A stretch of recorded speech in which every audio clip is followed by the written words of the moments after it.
내란범들 네. 윤석열을 비롯해서 김용현을 시작으로 해서 지금 다 풀려나기 직전입니다. 여인영, 이진 그렇습니다. 우리가 이제 어제까지만 해도 요거 빨리 올렸네. 어제까지만 해도 검찰 얘기를 했었는데 군 검찰도 내란 중요 임무 종사자들 지금 다 풀어주려고 합니다. 자, 지금 한번 일단 다시 올려주시겠습니까? 이자들도 구속기간 만료일이 이제 다 됐어요. 뭐 7월 초면 다 끝나.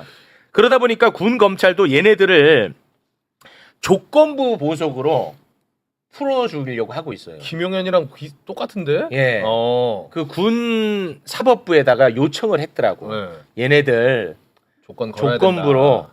보석해달라고. 여전히 그러니까 내란 세력이 작동하는 게 윤석열이하고 심우정이가 서울법대 내란과 동문이잖아요. 네. 그러니까 추가 기소 안 하고 그냥 저기 풀려나가게 그렇죠, 뭐 하는 방법. 그렇죠. 그다음에 뭐 저 즉시 항고도 안 하고 이런 식으로 하잖아요. 그렇죠, 그렇죠. 여기 지금 아까 4명 나온 게 다 한학교 동문이잖아요. 육사 반란과 동문들이잖아. 검찰 단장이 또 육사 반란과 동문이야. 단장 또 올려주셔야지. 아, 그래요? 단장 올려야지. 단장 얼굴. 김동혁이가 단장. 지금 조사받고 있거든 공수처에서. 자, 단장 얼굴 올려야지. 네. 김동혁이? 단장. 단장 얼굴 올려야지. 네, 제가 또 까먹었네. 김동혁이 올려야지. 김동혁이. 나오고 있습니다. 아우. 아우 진짜. 내가 밀어낸다 주먹으로. 수사까지 김동혁이. 자, 이 꼴을 우리가 볼 수 없잖아. 그렇죠. 근데 우리 힘이 없어요. 근데 이제 그나마 진상 조사 단장 우리 추미애 단장님이 나섰어요. 얘네들을 고발을 했어. 고발. 근데 고발을 뭘로 했느냐? 이것도 최강욱 의원 관련한 내용입니다. 여인영이 이제 방첩 사건정관으로 오자마자 제일 먼저 했던 게 방첩사에서 장성들 블랙리스트 작성을 했어요. 최강욱 묻은 그 최강욱 묻은 애 누구야? 작성해가지고 블랙리스트를 작성을 했다고. 여인영이 이것과 관련해서 네. 고발하셨죠. 네, 그렇습니다. 군 장성들을 분류를 하는 거예요. 그러니까 정치 성향을 분류하고 또 민주당 인사하고 친한 네. 별들을 골라내서 숙청 작업을 하는 건데 누가 이 중에 최강욱하고 친하냐고 리스트가 있는 거죠. 왜 그랬어요? 다 배려났네. 살다 제가 진짜. 근데 이게 사실은 웃을 일이 아닌 게 그때도 잠깐 얘기했습니다만 왜 최강욱 묻은 애들을 배제하려고 했느냐. 그 궁금해. 왜? 영구 집권하려고. 뭐냐? 얘네가 내란을 일으켜. 그러면은 대한민국 사법부와 검찰도 결국은 다 군검찰, 군사법부에서 한단 말이야. 네. 그럼 걔네들이 최강욱 묻은 애들이 있으면 안 될 거 아니야. 그래서 저 리스트를 작성한 것으로 보입니다. 맞죠? 맞아요. 네. 네. 그러니까 이게 불충하거나 뭐 기밀이 새거나 하면 안 되니까. 그래서 여인형 본인이 또 2025년에는 자기가 육군 참모총장이 된다. 네. 대놓고. 그리고 그 밑에 신원보안실장이라고 있어요. 네. 그러니까 방첩사 기능이 이 대전복 기능도 하고 그다음에 각 군에서 올라오는 인사 파일 가지고 검증을 하는 기능을 대전복이라는 하는 게 건데 뭐냐면 쿠데타 방지 예방 기능. 아. 정부 전복을 예방하기 위해서 어. 장군급들의 그 행태나 이런 것들 지네가 파악해야 된다. 네. 이런 명분을 가지고. 그걸 남용을 한 거죠. 네. 네. 그래서 이제 이른바 정치 사찰이라 할 수 있고 아. 근데 이걸 그걸 직책을 수행한 사람이 나승민이라고 그 밑에 그렇죠. 여인형 밑에 있는 네. 신원보안실장이에요. 네. 네. 그런데 나승민을 육군 감찰실장으로 자기들끼리 내정을 해놓고 네. 근데 이게 그냥 자기들끼리 메모한 돌려보는 문건이 아니고 보고용 문건이에요. 와, 어디까지 갔어요? 당연히 김용현을 김용현이한테 보고한 거쳐서 거죠. 윤석열한테 간 거죠. 와. 그래서 제가 추가 고발을 한 거죠. 와. 네. 근데 이게요. 나승민이 같은 경우에는 중령에서 대령 진급을 제때 못 해가지고 그렇게 되면은 구제하기 위해서 임기제 진급을 시킵니다. 2년만 하고 나가는 거예요. 2년만 하고 나가는 건데 이 나승민이를 여인영이가 그걸 더 연장시켜가지고 2년을 더하게 해서 신원보안실장으로 시킨 다음에 네. 그렇게 해서 신복을 만들어 놓고 이걸 리스트 작성을 시킨 거예요.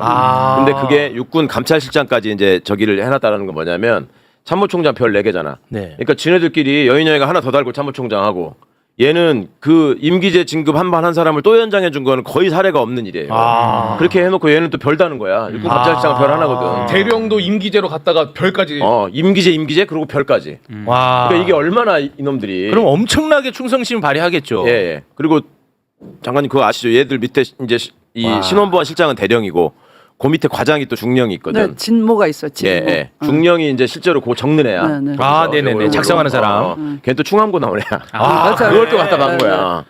와. 그러니까 모든 게 그리고 이제 아까 최강욱 리스트 어쩌고 했는데 그게 제가 전체 명단은 못 봤습니다만 이렇게 보면은 지금 그러니까 육사 출신 법무관들이 꽤 숫자가 많거든요. 근데 걔들이 그러니까 요직을 차지하지 못하고 육사를 안 나온 사람들이 자리를 차지한대. 아, 지금요?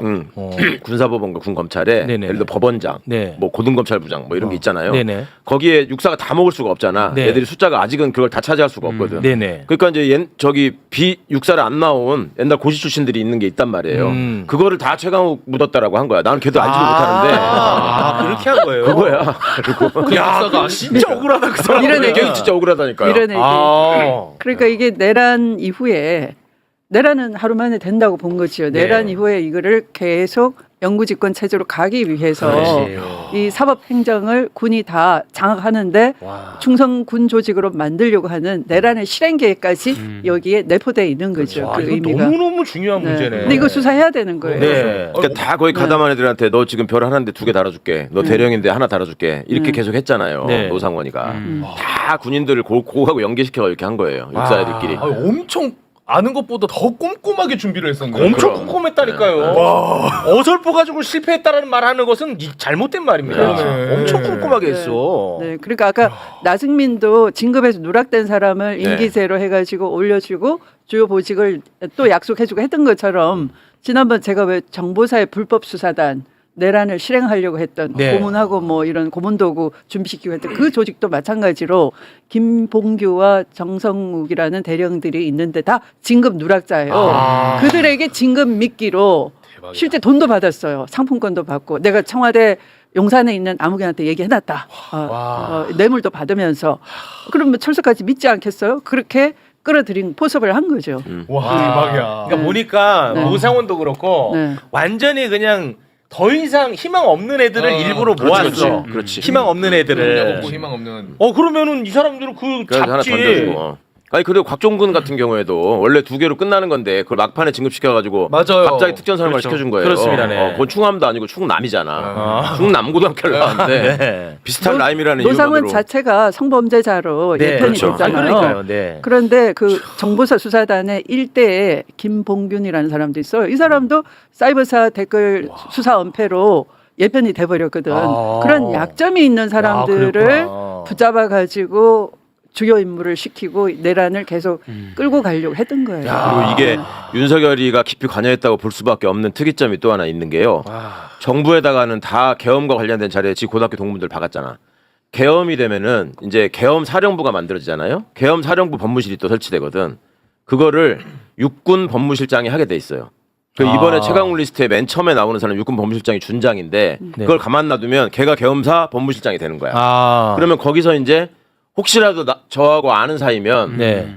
저하고 연락해가지고 이거는 저 헌법 위반이다. 아. 내지는 이건 법에 의해서 하면 안 된다. 아, 이런 그렇겠죠. 얘기 할까봐. 네네. 그러니까 이걸 바꿔야 될 필요가 반드시 있는 거고. 그러니까 아. 이거는 법도리가 끼지 않으면 원래 군인들은 그런 생각 별로 안 해. 그냥 내가 시키면 하는 거지. 니네가 뭐 있어. 근데 그럴 수 이거를 육사 출신으로 바꿔야 되는 거예요. 그러니까 그 리스트를 만들어 놓은 거고. 와. 또 더 특이한 거는 방첩사의 법무실을 이번에 영웅된 그 여성 대령 있잖아요. 윤비란 네. 대령. 네네. 법무실에서 뭐 그거 법무 검토 결과 이거 하면 안 된다. 어쩌고 네네네. 했다고 그러는 거. 네. 그게 지금 법무관 사회에서의 얘기는 그게 진심으로 그러고 싶어서 그런 게 아니라 그 안에 있는 한 사람이 내일 모레 전역해야 되는 사람이 한 사람이 안 된다고 한 거야. 그러니까 걔가 완강하게 버티니까 얘들이 할 수 없이 그거를 멈칫거릴 수밖에 없었는데 그 덕분에 이제 요게 어쨌거나 그 말할 명분이 생긴 거예요. 아, 그래가지고 그거를 적극 홍보를 한 거예요. 아, 적극 홍보한 상황이 거야. 이렇게 해제로 끝나고 나니까. 예, 그런 제보를 받았어요. 끝나고 그러고 나서 이제 무슨 얘기 나오면 제가 이제 육사 반란가 맨날 이렇게 얘기하면은 댓글에다가 육사가 다 그랬냐? 윤비나도 육사 나왔고 그다음에 그렇지. 거기 또 웃겼던 게요. 정성우라고 있죠. 그 처장 있잖아요. 네. 그 친구가 검찰이 왜 대검이 저 올 거야. 서버 네. 선관위 뭐 그거 네네네. 하라고 해놓다 나중에 수사기관이라고 말을 바꿨잖아. 네, 맞아요. 그러고 구속이 안 됐잖아요. 네. 그 정성우가 처음 국회에 나와가지고 지가 법무실에다 물어봤더니 법무실에서 그렇게 하면 안 된다 그래가지고 뭐 어쩌고 그렇게 얘기했었어요. 네. 그거 거짓말이거든. 아. 그러니까 그것도 그때 이미 그 전부터 원래 방첩사 법무실장은 중령이 하는 거예요. 대령이 가는 데가 아니야. 근데 그거를 거기 간 중령이 얼마 되지도 않았는데 그걸 억지로 빼내고 네. 이걸 육사 출신 대령을 또 갖다 꽂은 거예요. 어. 그러니까 튕겨져 나온 사람이 있을 거 아니야. 원래 거기 있었던 사람이 거기서 근무해야 되니까 이사도 해놓고 다 했는데 네. 갑자기 가라고 하니까 얘가 막 반발을 했어. 이게 뭐 하는 짓이냐. 나를 왜 빼내냐. 근데 그것도 그냥 무시하고 이걸 갖다 넣어놓고 그다음에 이 자리를 대령 자리로 바꿔달라 이제 네. 이걸 계속 또 압박을 한 거예요. 와. 그러던 중에 계엄이 터진 거야. 그러니까 얘들은 꼼꼼하게 준비를 했고 방첩사 법무실장이 왜 중요하냐면 이건 계엄이 터지면 합동수사본부장이 되기 때문에 거기서 법무실장의 법률 검토 결과에 따라서 또 법원 검찰을 이제 휘적거릴 수 있는 거니까. 그러니까 이거는 서울법대 내란과 출신의 대통령이 있기 때문에 법부분까지도 이거는 반란가로 채워야 된다는 생각을 가지고 와. 치밀하게 준비했다. 그리고 요소요소에 충함이 박혀 있다. 아니 근데 그런 걸 어떻게 모르는 게 없어요? 아니 그거 알려주니까 거기 있는 사람들이 아니 이제 이런 거를 우리 저 단장님한테 많이 좀 주셔야 될 것 같은데 제보를. 정권 바뀌니까 이제 그동안에 못했던 얘기들을 막 하는 거야. 지금 이제 나오는 거예요? 그전에 나는 전화하면 아 지금 정보예요 이게? 지금. 아니 요새, 지금 요새. 뭐야? 지금 저런 얘기를 이 내란 특검팀에 계속 얘기해 줘야 돼요. 왜냐면 예. 지금 내란 특검이 이 고검 사무실 빌려가지고 가 있잖아요. 네. 되게 위험하거든요. 맞습니다. 네. 맞습니다. 네. 그들끼리만 소통이 되고 맞아. 이 언론과 국민의 시선은 은폐가 되고 맞습니다. 네, 그러니까 계속 저 얘기를 계속 해야, 해야 되는 됩니다. 거죠. 네. 자 보십시오. 네. 지금 이번에 아까 그 걔네들 내란 범죄자들 네. 고발했잖아 공수처에. 지금 얘기 듣고 보니까 이게 얼마나 심각한 문제야, 맞지? 그렇죠. 이거 당연히 수사했어야 되지. 당연하죠. 수사를 안 했으니까 고발했단 말이야. 네. 그러니까 이제 자연스럽게 이거 제대로 수사 안 한 놈들 이제 얘기해야 될 거 아니야. 그렇죠. 이거 제대로 수사 안 한 놈이 누구야? 시무정이 또 이렇게 만나는구만. 박세현이 또 이렇게 만나는구만. 그래서 얘네들을 우리 단장님이 직무유기로 고발을 또 했습니다. 네, 특수 직무유기로. 특수 직무유기 예, 예. 고발했어. 네. 사실 그 심우정이를 네. 우리 의원님이 고발하는 게 쉽지 않았을 겁니다. 왜요? 왜요? 아니 뭐 공사는 뭐 정확하신 분이긴 그렇죠. 아니 하지만 추미애 장관님 계실 네. 때는 또 추 장관님한테 충성한다고 거의 눈물을 글썽이던 애거든 심우정이가. 심우정이가 법무부 장관 시절에 진짜 나쁜 기조시장했잖아. 기조실장. 그러니까 우두머리가 악인이면 그 부하들도 악에 물드는 것 같아요. 아. 그러니까 원래 제가 장관 할 때 기조실장이었을 때는 굉장히 잘 따라왔거든요. 네. 선한 얼굴 하면서. 그렇지. 막. 네. 근데 아무튼 그러니까- 이번에 고발했어요. 네. 네. 그거는 좀 저는 이제 요즘 좀 그 생각을 하고 있어요. 그러니까 원래는 아닌데 네. 우두머리가 나쁜 놈이니까 악성이 드러났느냐? 네. 아니면 원래 악한데 네. 우두머리가 선하면 잠깐 가면을 쓰다가 그렇지. 본질로 돌아가느냐? 맞아요. 후자의 가능성이 높은 것 같아요. 제 결론은 그렇지. 이게 그 안면 바꾸는 친구들 많잖아요. 네. 공무원도 네, 많고 네, 뭐 상황에 따라서 샥 이렇게 하는 거 많은데 그 이 마스크 전환의 속도가 가장 편차도 넓고 신속한 게 검사야. 제가 한 40년 가까이 얘들을 계속 봐왔잖아요. 내가 어릴 때부터 봤다고 그랬잖아요, 걔들을. 그러면 그때 그 모습이 이렇게 변하는 거를 보면은 네. 거의 병검이네. 변검도 그런 신속한 변검이 없어. 정말로. 아니 그리고 지금 심우정 총장은 이상한 의혹 사건이 거론될 때마다 다 거론이 되잖아요. 근데 이거 계속 나오잖아요. 이름이. 백혜룡 경정 마약 수사 외화부였고 인천지검장 맞아. 그때도 이름 나오더라고. 또 나왔고 네. 결국에는 윤석열 풀어주는 것도 저는 심우정이라고 보거든요. 심우정이 그때 났었잖아요. 그러니까 다 곳곳에 있어요. 그러나 네. 다만 잠깐 순했던 때는 추미애 장관이 법무부 장관으로 그렇죠. 있잖아요. 그러니까 어쩔 수 잠깐 없이. 순했었어. 네. 그때가 어떻게 보면 본인에게는 흑역사였을 거예요. 네.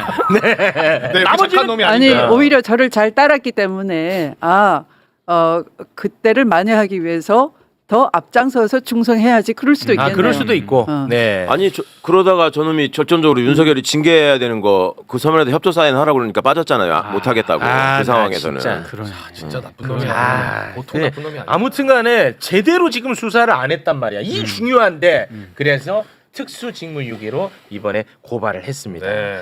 자, 또 심우정이가 어디에서 나왔습니까? 비아폰 얘기할 때 또 나왔어요 이름이. 너무 그래서 놀랐어, 저는 진짜. 의원님 너무 만나고 싶어서 이거 한번 여쭤보려고.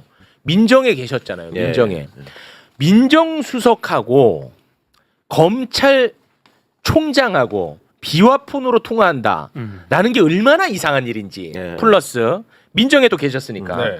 민정수석과 영부인이 비아폰으로 통화하는 게 얼마나 이상한 짓인지 그거를 좀 설명해 주세요. 일단은 저는 휴대전화로 그렇게 저 수석 비서관이 무슨 국무위원이나 내지는 정부위원하고 통화한다는 사실 자체를 한 번도 본 적이 없고 생각해 본 적도 없고 법무부 장관 하셨잖아요. 비화폰 없잖아요. 없어요. 받아보신 적 자체가 없잖아요. 아예. 네. 민정수석도 비화폰 없었어요. 핸드폰은. 네. 그러니까 우리가 아는 원래 우리 청와대 있을 때 비화폰이라고 하는 건 이재명 대통령 왜 임기 시작할 때 맨 처음 일정이 합참의장한테 군 지휘 보고 받은 거였잖아요. 그렇죠, 그때 네. 전화기 들고 왜 네. 저기 하시잖아요. 그렇습니다. 그게 비화폰이야. 그 그게. 비화폰이지. 예. 핸드폰 말고 그런 걸 비화폰으로 하고 대통령이 비화폰으로 전화를 거시면 그 비화선으로 연결돼 있는 전화는 막 불이 번쩍번쩍 막 이렇게 와 전화가.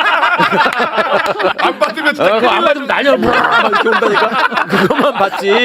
뭐 이거 들고 다니면서 여보세요 주식 어떻게 됐어요? 뭐 이런 비화폰은 상상도 한 적이 없는데, 그러니까 대통령 부인이 비화폰을 갖고 있다는 게 그 중에 제일 황당한 일이고. 그게 제일 황당하고. 일이고 검찰총장이 비화폰을 들고 있다는 것도 그것도 황당한 일이고. 그것도 황당하고. 그나마 가능한 거는 국정원장하고 국방부 장관 정도는 보안 사항과 관련해서 네. 쓸 수는 있겠다. 왜냐하면 군 지휘관들도 휴대전화 비화폰을 들고 다니거든요. 그러니까 그 수장들이니까 걔들은 비화폰 쓸 수 있어요. 근데 법무부 장관이나 검찰총장이나 그런 사람들이 무슨 뭐 국가 1급 비밀을 뭐 미사일 어디다 때릴까 뭐 이런 거 연락하는 사이가 아니거든요. 그렇죠. 그러니까 그만큼 숨겨야 될 얘들만의 비밀이 있었던 증거인 것이고 이거는. 그렇습니다. 이거 정말 있을 수 없는 일이에요. 있을 내가 수 한 번도 없죠. 본 적이 없다. 그러니까 안 가도 그렇고 비화폰도 그렇고 내가 말만 들었지. 이게 정말 상상을 못하는 일들입니다. 그러니까. 근데 그 김건희가 이제 7월에 썼던 비화폰 같은 경우는 자기 수사와 관련된 얘기였을 것 같고 뒤쪽에 이제 비화폰은 그 누가 이름 지었는지 참 잘 지었어. 그 내란폰이다. 내란폰. 그거는 이제 내란과 관련된 일들이 비화폰을 통해서 많이 이루어졌던 것 같아요. 내란도 있고 또 명태균이 음. 한 달 안에 나를 구속하면 한 달 안에 날아갈 거야. 네, 윤석열 협박을 날아가요. 했잖아요. 네. 네, 그 무렵이기도 하고. 그렇습니다. 그러니까 그걸로 촉발이 돼서 이제 내란을 일으켰다는 가설도 있는데 그렇게 보면은 내란폰이 맞고요. 네. 그러니까 군 비화폰 예산이 갑자기 굉장히 대폭 증액이 늘어나죠. 되는 네. 거예요. 그러니까 2024년에 그러니까 내란을 미리 사전에 준비하기 기획하고 위해서. 준비한 것을 그렇지. 거기서도 볼 수 있는 거예요. 애시당초에 윤석열이가 네. 보안의식이 이렇게 투철한 사람이 아니에요. 네. 그러니까 주위에 휴대전화 뭐 자다가 일어나 보니까 마누라가 다 만지고 있더라 뭐 이런 네, 얘기하고 네. 그랬잖아요. 그랬습니다. 네. 나도 윤석열하고 통화한 적 있다 그랬잖아. 네. 검찰총장 때. 아, 그렇게 예. 보안의식이 투철하면 주도 비화폰으로 했어야지. 나 일반 전화로 해서 내 전화번호 갖고 있어서 체리따봉 하나 받으려고 이렇게 보내볼까 뭐 이런 것도 하고 그랬는데 네. 지금도 있어 번호. 그러니까 애초에 그런 의식이 없는데 내란 준비하느라고 한 거는 맞는 거예요. 네. 보안의식이 얼마나 없는지 김건희가 김주현이랑 통화한 건 비화폰인데 윤석열은 이전에 그래, 통화할 때 그냥 전화. 자기는 일반 폰으로 전화를 했어. 대통령은 일반 폰으로 해. 그거 다시 한번 보고 갈까요? 그 내용? 네. 진짜 얼마나 윤석열이는 그냥 막무가내야. 이종섭이한테 전화. 윤석열이 김주현이랑 통화할 때는 7월 3일에 보면은 저 일반 전화예요.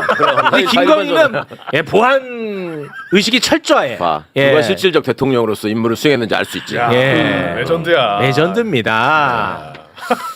자, 우리의 그래도 정말 그 짜증나고 목말랐던 부분을 우리 또 단장님답게 이런 부분을 탁탁 짚어주시고 그리고 또 추가 고발까지 해주셨습니다. 맞아요. 하지만 거기에서 멈추면 안 되겠지요. 우린 계속해서 이 이야기를 떠들어댈 겁니다. 네. 그러면 국회 차원에서도 이 부분을 계속해서 관심을 가져주셔야 됩니다. 네, 지금 그 조은석 특검팀이 뭐 사초를 쓰는 심정 그러는데요. 누가 사초를 쓰라고 하진 않아요.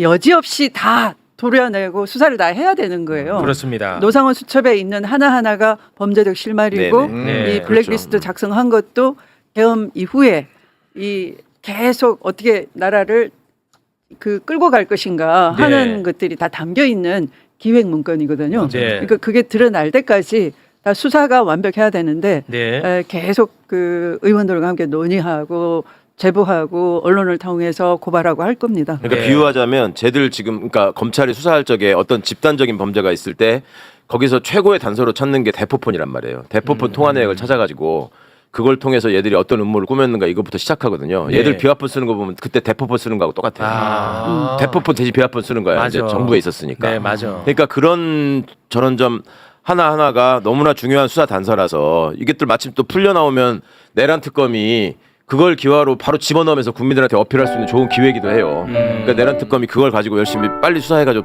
또 집어넣어주길 바랍니다. 네, 알겠습니다.